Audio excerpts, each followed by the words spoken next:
Hello, good morning बच्चों।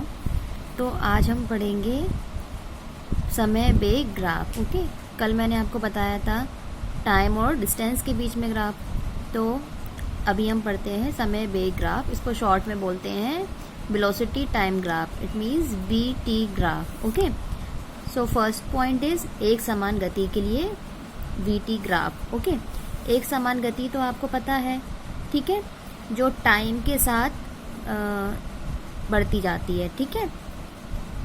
अच्छा, actually में ये जो ग्राफ बनेगा इसमें वो उसमें हमारा बेग जो है वो नियत होगा, ठीक है। सबसे पहले हमने ये डायग्राम बनाया ग्राफ के लिए, ठीक है। तो ये आपका हो गया एक्स एक्सिस, ये वाई एक्सिस। एक्स एक्सिस में हम टाइम को लेंगे, वाई एक्सिस में हम वेलोसिटी को लेंगे, बेग को। ओके, सो इसमें क्या होता है, ये जो पहले टाइम लिया T1, ओके, तो T1 में आपका जो वेलोसिटी होगी, बेग होगा T1 T2, मैंने यहाँ टाइम ले लिए। और यहाँ पर जो आपकी वेलोसिटी बेग के लिए जो लाइन होगी ना, वो भी आपकी स्ट्रेट ही है ना, टेढ़ी मेढ़ी नहीं है, क्या है, स्ट्रेट है। बट इसमें क्या है, जो स्ट्रेट लाइन होगी वो ऐसे ना बन के ऐसे बन जाएगी एक्स एक्सिस के पैरेलल, ठीक है। ये आप देख रहे हैं, ये एक्स एक्सिस है, एक्स एक्सिस के पैरेलल आपकी लाइन बनेगी इसमें, ठीक है, जब आपका नियत बेग होगा, ठीक है। तो जब V दिया रहता है, T दिया रहता है, तो हम क्या निकाल सकते हैं, त्वरण। त्वरण का फॉर्मूला पता ही है, बेग में परिवर्तन बट्टे समय, यानी कि दो बेग हैं तो प्रारंभिक अंतिम में से प्रारंभिक माइनस किया, V2 minus V1 upon T2 minus T1। और हमें बेग को नियत लेना है, मतलब कि कांस्टेंट, तो V2 minus V1 is equal to 0। तो ये हो गया 0 अपॉन T2 माइनस T1, तो A की वैल्यू 0, त्वरण भी अपना 0 आ गया, ठीक है। अब एक समान त्वरित गति के लिए VT ग्राफ, ठीक है। एक समान त्वरित गति क्या होती है, एक समान त्वरित गति का मतलब होता है कि जैसे जैसे हमारा टाइम बढ़ता जाएगा वैसे वैसे वेलोसिटी भी हमारी बढ़ती जाएगी या नियत होती जाएगी, ठीक है। टाइम के साथ वेलोसिटी बढ़ती जाती है इसमें, ठीक है। तो एक समान त्वरित गति के लिए निकालना है, तो सबसे पहले हमने ये ग्राफ बनाया है। ये आपका हो गया टाइम एक्स एक्सिस, ये हो गया आपका वाई एक्सिस में वेलोसिटी बेग, ठीक है। तो मैंने ये टाइम लिया T1 T2, ठीक है, और ये आपकी इस साइड हो गया ये V1 V2।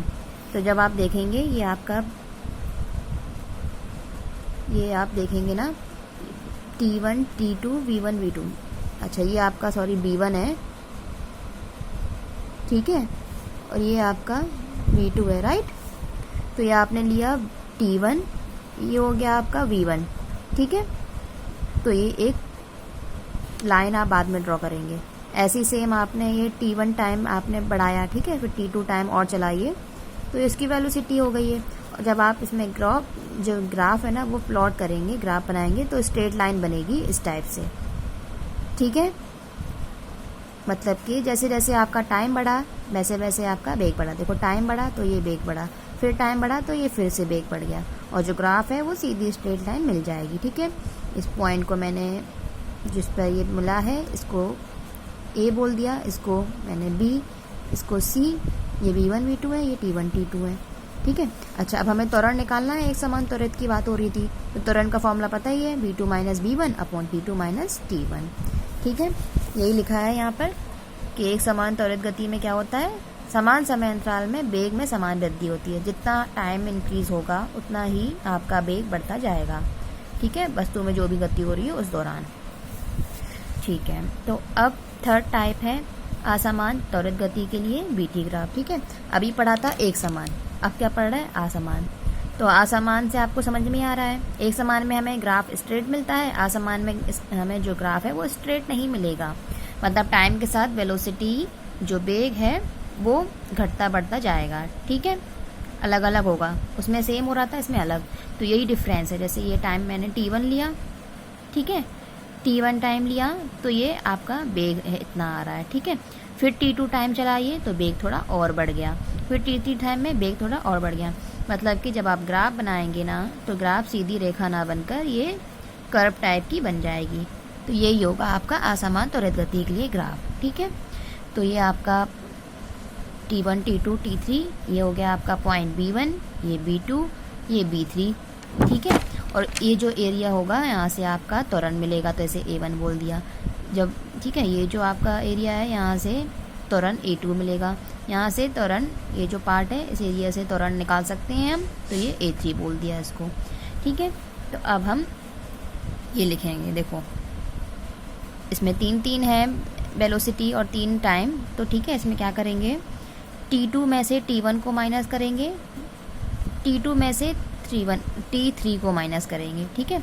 मतलब ये जो बीच वाला है इसको हम कांस्टेंट कॉमन मान लेते हैं, तो क्या करते हैं T2 माइनस T1 कर देते हैं और T2 माइनस T3 ही कर देंगे, ठीक है। बट वेलोसिटी में हम क्या करेंगे, V2 minus B1, B2 minus, देखो जिस टाइप से T2 माइनस T1 किया है, T2 माइनस T3 किया है, वैसे ही क्या होना चाहिए, B2 माइनस B1 और B2 में से B3 करना चाहिए, है ना। लेकिन B3 माइनस B2 नहीं हो सकता है, ठीक है। B2 में से ही B2 को हमें कॉमन लेना है, B2 में से B1 को माइनस करना चाहिए, B2 में से B3 को, ठीक है। लेकिन यहाँ ऐसा नहीं है, तो मैंने नॉट इक्वल टू लगा दिया, ठीक है ना।